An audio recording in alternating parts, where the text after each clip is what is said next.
Welcome to 1,000 Mile Coffee. You're riding along with Jason. And David.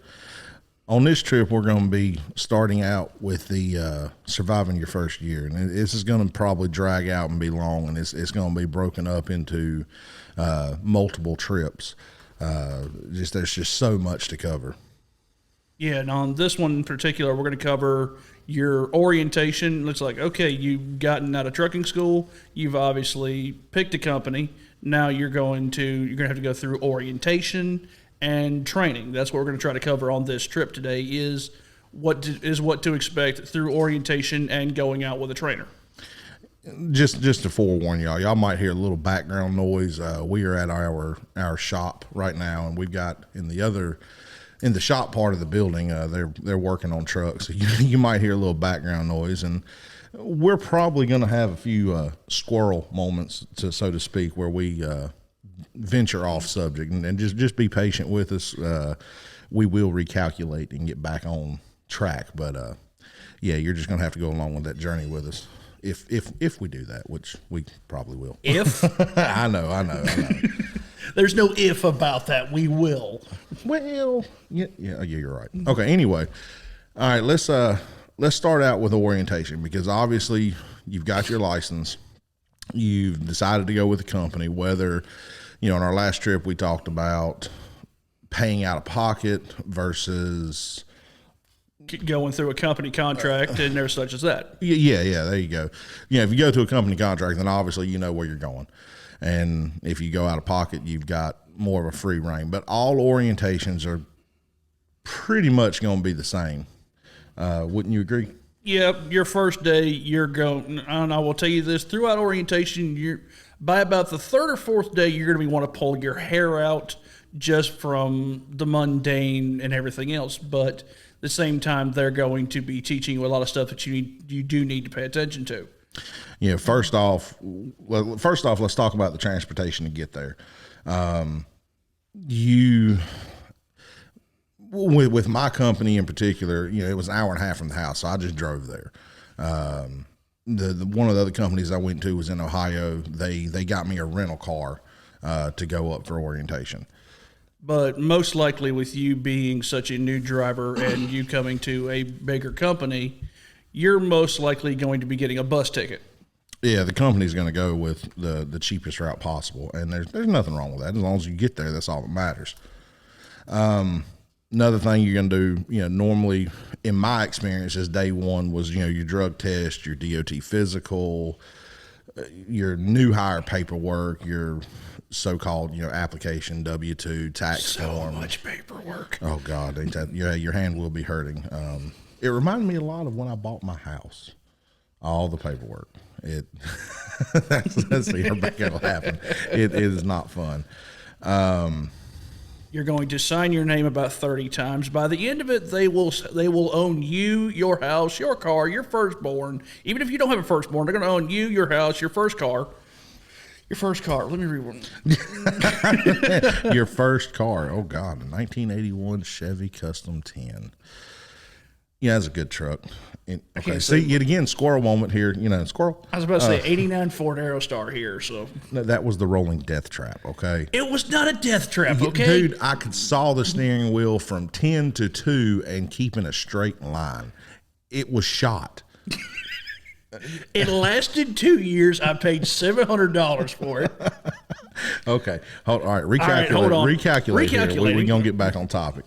But pretty much your first week, you're going to be doing a lot of paperwork, going through pretty much the orientation, which will mix with doing your paperwork your first day. You're 90% of the time, you're going to go for a drug test. Yeah, I hope you study for that. Oh, I know it's real hard to pass. I swear. Oh, good mercy. And amongst the paperwork, they're also going to show you the company side of the paperwork, how to do your BOLs, your bill of ladings for people who don't know what BOL is. They're going to show you how they want, like if you have to purchase coolant or oil or something for your truck, how to turn in reimbursement receipts. They're going to go through and show you all that kind of things. They're also going to, at some point in time, they're going to give you a road test. That's just standard. I know with my experience, they did like a backing on the yard, small maneuvers on the yard, and then they took you on the road and make sure you know how to change gears, which that's going to be standard anywhere you go. Exactly. I mean, it's going to be most of the time. It's going to be a standard just your road test and show that you know how to back up a truck. Actually, show that you know how to operate the truck. Which, yes, you do have your full license, but the company wants to make sure that when you went through training, you actually paid attention and you know what you're doing before they hand you an 80,000-pound missile. Right. They're going to go over their safety with, I shouldn't say it that way. They're going to go over what they classify as safety rules, their rules, their regulations. For instance, the company I went to work for wouldn't allow cell phone usage while driving. If you was on the phone, they wanted you parked, which was weird because they would let you have a CB in the truck and talk on it. I mean, it's not any different than talking on a cell phone, in my opinion, but I don't make their rules. Another one for them was if you're not in a parking spot, you're not allowed to park there. You can't invent a spot. You can't park on the side of an off-ramp. And if you was to do that anyway and got hit, they would consider it a preventable accident, charge you for it, and take away all your safe miles. Pretty much, you want to make sure you pay attention. That way you actually are doing things safe and following the company's protocols and everything else, because you don't want to get royally screwed up and then end up having to pay back all the money the company paid for your training, or end up being out of a job, because then you're just going to have to go to another company and have to go through the same thing all over again, having to go through the orientation, everything else, and still end up having to pay out of pocket for training. Right. Yeah. Because like in your situation, you went through PAM and they paid for your school. If you'd have gotten fired right off the bat, they'd have just back charged you all that money, and here you are without a job. Yep. So that's something you need to pay attention to. They're going to go over e-logs with you, how to run whatever e-log they have, whether it be a Qualcomm, Omnitrax, PeopleNet. There's so many different ones out there that can be used, and they're going to go over how to use whichever specific one they have. They're going to make sure you know how to run a paper log as well, because even though in today's day and age, everything is e-log unless you have a truck that is, 98 or older? 99 and older. 99 or older.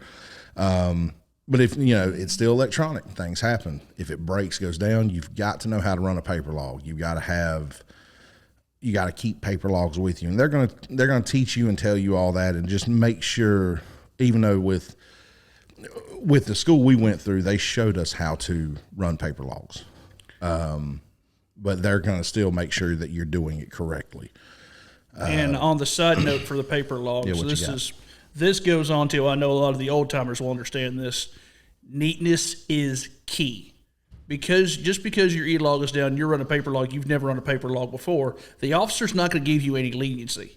You're on a paper log. They're going to scrutinize everything.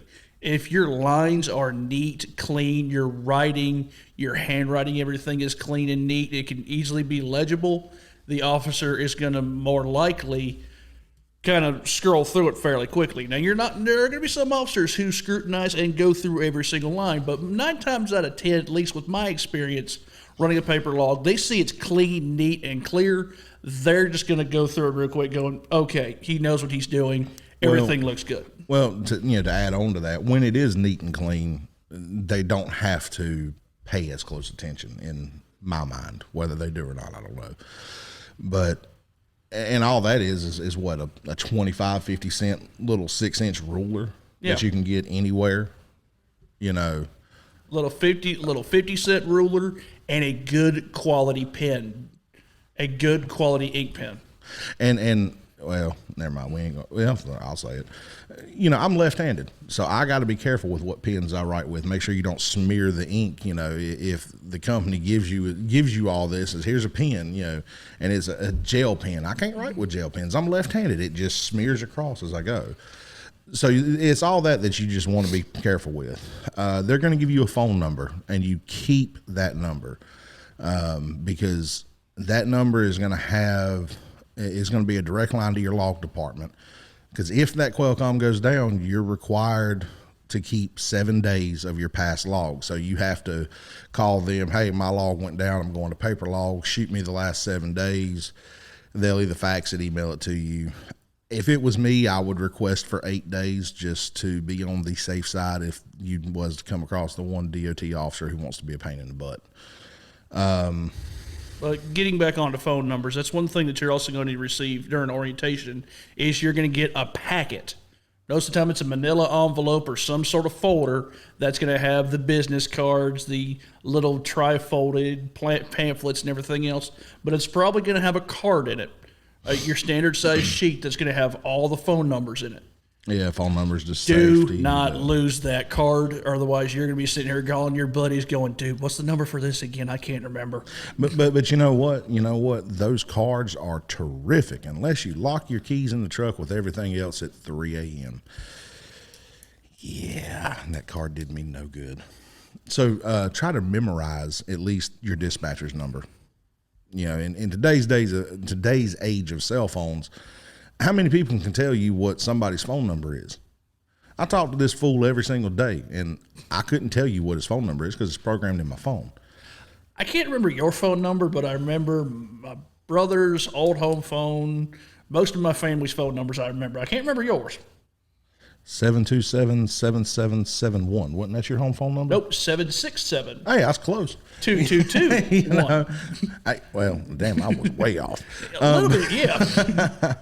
But you know, and that really is what happened to me.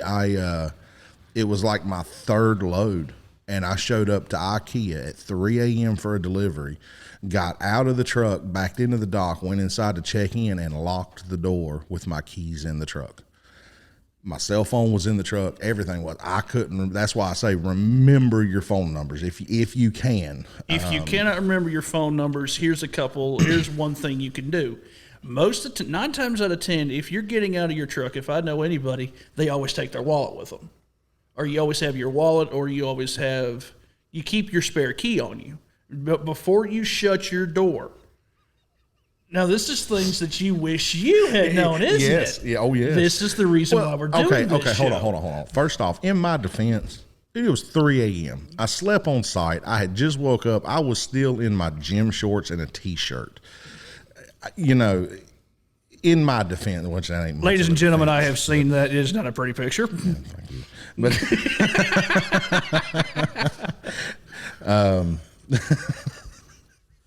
all right, go ahead. What was you saying? Go ahead. But basically, if you always have your wallet, or you're always going to have your key, or even if go to Lowe's, Home Depot, anybody that cuts a key, get a spare key cut for your truck. Most of your time with your Freightliners, your Internationals, your Peterbilts, all of them, it's going to be it's not going to be some special fob like your modern cars are. It's not going to have a chip in it or anything else. Now, it's what a is basic Chrysler blank number 19. Well, that's for Freightliners. I don't know. That's Freightliners and Internationals, Yeah, and Peterbilts. Peterbilts are Chryslers too? I believe I Peterbilts didn't are know that. Chrysler blanks. I did not know that. Most of them are based off the Chrysler blank number 19. Well, But- and hide it under. That's what I learned was hide it under the engine somewhere. Zip tie it to your, old dipstick. Zip tie it somewhere where it's not going to be visibly seen if somebody was trying to break in your truck. But then in that case, you just pop the hood, grab wherever the key is, unlock the door, and go on. Because that little ordeal cost me like $200 to have a locksmith come out there and unlock my truck at 3 a.m. Or if you always have your wallet on you, have a piece of paper in your wallet that basically has all the phone numbers on it is another idea. Yeah. Okay, let's get back on topic here. Let's recalculate. So amongst the e-logs, the paper logs, they're also going to teach you how to trip plan, or the way they feel trip planning is done. And we're not going to get real big on trip planning right now. We're going to do that at a later time because that can eat up quite a bit of time. That will be squirrel moment after squirrel moment on to the, oh, look, here's a gerbil moment. How the hell did you get gerbil moment? Okay, we are not hot-boiled peanuts. Do we really want to break this down? No, we don't. Okay. Another thing they're going to talk to you about is your PPE. Which, Hold it. what? Not everybody knows the analogs here. Okay. PPE stands for personal protective equipment. Which is going to be your hard hat, safety vest, safety glasses, steel-toed shoes, yada, yada, yada. Every company is going to be different. When I went to work, all they gave me was a safety vest and safety glasses. And they gave me the boot spikes, the little, I don't know how to really explain them, which they're really nice, actually. I know what you're talking about. Yeah, the little rubber things that you slip onto the top and the bottom of the boot, and they have like 4 little spikes on the bottom. On the heel. They're great for ice. I have a pair in my truck. Yep. They are amazing. Because they dig in the ice and you won't slip and bust your butt. And trust me, I know you. I know we've seen the guys walking across the parking lot like up, and there he went. how do you think most of those craters got in the parking lot? But You and me both. Don't feel bad. every company's going to be different compared to, if you're doing open deck work, you're probably going to get a hard hat. You'll probably Hard hat, get safety glasses. But most of the time, you're not going to. Most of the time, like you mentioned, steel toe boots. Your company's not going to supply steel toe boots. That probably might be when you first start with the company. That might be something they tell you. Hey, you need to go. Certain things you need to carry with you in the truck, or that you need to bring with you to orientation. Well, they might not supply the actual boots, but they do make those little, those little slip-on sneakers. Well, they're not really sneakers. They just kind of like the ice cleats. They slip on over your boot, and it gives you a steel toe there to protect. But I don't trust them, but I mean that's something they might give you. I doubt it. Previous job I had, those things are not regulated. Really? Or if I'm not mistaken, they're not regulated, but most of your companies, they're not going to approve that as a true steel toe boot. Those are mainly used for, say, if you have a visitor at the plant or something like that, they would use them for visitors. It's not really for day-to-day use. Now, the biggest thing is if you want to get you a good pair of boots, or if you're going to go through orientation, stuff like that, and they say you want to get steel toe boots, if you don't wear boots all the time, Walmart shoe section, back wall, Brahma, $40. Pair of steel toe boots, there you go. If you're not going to wear them all the time. But we will break down into clothing on a later section. Right, yeah, we'll get on into that all more later. Oh, yeah. So your PPE is going to be given out, or depending on what you get, it's going to be given depending on what you're doing, whether you're, pulling a tank, pulling a van or a reefer, pulling flatbed. I would say, in my opinion, the companies you're going to get the most PPE out of is going to be your flatbed companies or your tanker companies. But, and this is just my experience, a company I worked for, we ended up getting a contract fall in our lap, pulling out of AK Steel out of Zanesville, Ohio. And we went in there and got skidded coils in dry vans. Well, part of AK Steel is you had to have, outside of the truck, you had to have a hard hat, safety vest, and the Kevlar sleeves, which the Kevlar sleeves are amazing. They're fireproof, cut resistant, and they keep you quite warm. And they know most dry van people don't have this stuff. So they've got it there to give you. You don't have to buy it. They'll give it to you to wear. But most of the time when it comes to the stuff of they have it there to wear, it's maybe they have 4 sets and everybody else has been wearing those sets. And so I don't like that. If you're more of a germaphobe or you're into, like we have right now going on around with COVID, sanitary and everything else, it's not sanitary. So, I mean, you can go to Harbor Freight and pick up a hard hat for $5-10. I ordered my Kevlar sleeves that I have. I ordered them off of Amazon for like $20. They're not super expensive. I've used them maybe twice, and I might not ever use them again, but I still carry them with me because you never know what you're going to run into out there. You never know what load might fall in your lap. And they don't take up that much space in the truck. You can, if you don't use it all the time, store it onto the bunk.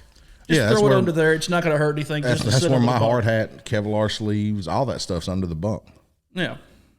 Another thing you might want to invest into, if you're watching the video, you see his bright orange shirt. If you watched the last video, you saw me in my high vis yellow shirt.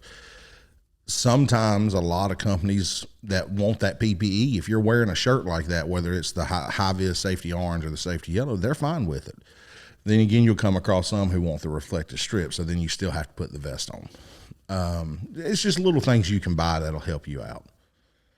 But for the most part, every company during orientation, you're going to get some form of PPE. And let's see here. Well, that covers about everything on orientation, wouldn't you say? Yep. Yeah, I mean, it's... Yep. Orientation's done. Congratulations. You are not a truck driver yet. Nope, you get to go out with your trainer. Now, what you was trying to say a minute ago, I think, was, if you work for the company for 2-3 weeks, maybe a month, and then, nope, I don't like this company, I'm going to go elsewhere. And there are people that do that. You're going to go in and have to go back with another trainer. In my opinion, is, when you hit about that 6-month mark switching companies, they're going to take you in as an experienced driver. When I switched jobs with, when I went to work for the flatbed company that I worked for, I had already been driving 6 months, but I went from van to flatbed. So I still had to go out with a trainer, even though I was classified as experienced.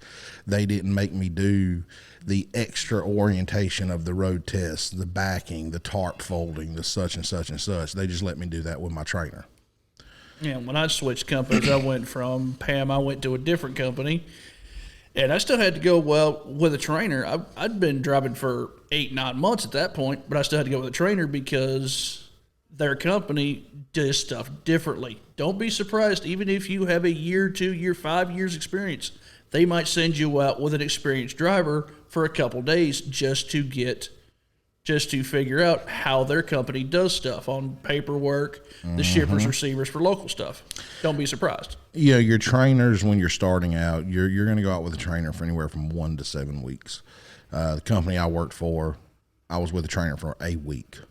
How long was you with a trainer? I was with a trainer for 2 weeks. I went through, as we discussed in our last trip there, I went through my school as a free agent. I paid out of pocket, so I got to talk to several different recruiters. And one of the recruiters come in, I'm not going to name the company, but they, their orientation in school, or I say in school, at the yard was like a week long, but you was going to be with a trainer for 7 weeks. So each company's going to be a little different. First and foremost, and correct me if I'm wrong here, the trainers are not there to teach you how to drive. You've gotten this far, you know how to drive the truck. They're just going to be there to refine your skills, hone your skills, however you want to say it. He's not. He is correct. The trainer is not supposed to there to teach you how to drive. You should already know how to drive. The trainer is there essentially just to hone your skills. Or if you notice that during training, or let's say during orientation, everything else, there's something that you noticed you weren't catching on as well. Let's say upshifting or downshifting, backing, little things that you say, you know what, I need more help with this. Let your trainer know when you first get on the truck. That way they know. Give them that heads up so they know, okay, we gotta focus on that. And it's like I'm good on driving down the road. I'm perfectly fine on that. I'm good at upshifting. I can't downshift to save my tail. I need help with the downshifting is the biggest thing. Or little things like that. Like I have a problem with backing into a dock. I have problems filing paperwork or anything like that because my handwriting is so horrible. Which honestly, you don't know if you necessarily need a trainer. Then more along the lines, you need to talk to a first grade teacher. But I can't really recommend any. What's your excuse? What's yours? Fair enough. But another thing too, after you're done with orientation, you might have to wait for a little bit before you get assigned a trainer. For instance, they're always going to ask you, are you a smoker or are you a non-smoker? Because they don't want to put non-smokers with smoker trainers unless you just don't care. And they'll ask you, do you care? But I don't know a single smoker who's willing to go with a non-smoker trainer and not be able to smoke. That's common sense. So me, I'm a smoker. Yeah, I smoke. Okay. Well, we don't have a trainer for 2 weeks for you. So you're going to be sitting around for 2 weeks waiting on the trainer. Just be patient. And don't be afraid to ask any questions. There's no such thing as a stupid question. The only stupid question is the one not answered. Because I mean, honestly, I came into the industry knowing more because my dad did drive trucks. My dad drove, whereas Jason here, he didn't know much about the industry, so he asked more questions than I did because I knew a little more, but at the same time, I knew a lot more of the old school stuff than I did the new school. Yeah, the way the Outlaw's gone, they're going to show you, how to deal with your day to day. When you get to your shippers, your receivers, where to go, where to look at this, and they're going to show you all that. They're going to show you how to turn your paperwork in. And I'm going to make this suggestion. I don't know if you ever dealt with it, David, but I know you dealt with TransFlow. We all have. We all have. But if your company allows the TransFlow app, ask your trainer about that and download that app. That app worked phenomenal because every truck stop you go to, one might, TransFlow machine might be down. And if it's down, it ain't going to do you no good. But you can go out there with your phone, snap pictures, and just send it to them. Yeah, that would work. And sometimes if you're at a truck stop that doesn't even have TransFlow, like some of your mom and pop shops don't have them. I know TA Petros for a while there did not have TransFlow, but I want to say the past few years they've started to get TransFlow, but not all of them have gotten onto having TransFlow at their locations. And one of the last, well, I shouldn't say one of the last things, but one of the things that they're going to show you is just how to operate everything at the truck stop, how to use your fuel card, how to get fuel, operate the pumps. Your reward system, your rewards points, your cards, and stuff like that. As a civilian, I'm going to say as a civilian, you have your rewards cards for, let's say, Walmart, your Speedco's, your Speedways, and stuff like that. They have the same thing for truck stops, which you need to get a rewards card for all the truck stops. You want to get one for your TA Petros, one for Loves, and one for Pilots. It all depends on where your company mainly fuels. Your rewards card is free money.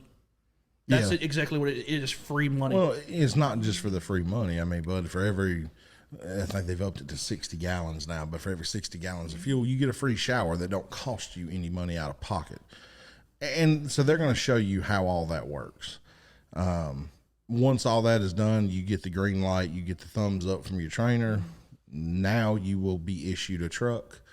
And congratulations, you are now officially a truck driver. Welcome to the industry. But you're not out of the woods yet. We've still got a ways to go. All right, so on this, we're going to stop this trip right here. There's just so much to talk about. So on our next trip, we are going to continue talking about surviving your first year. And I just want to say thank y'all for riding along with us. We really do appreciate it. So for this time, we're done. And as always, keep your shiny side up.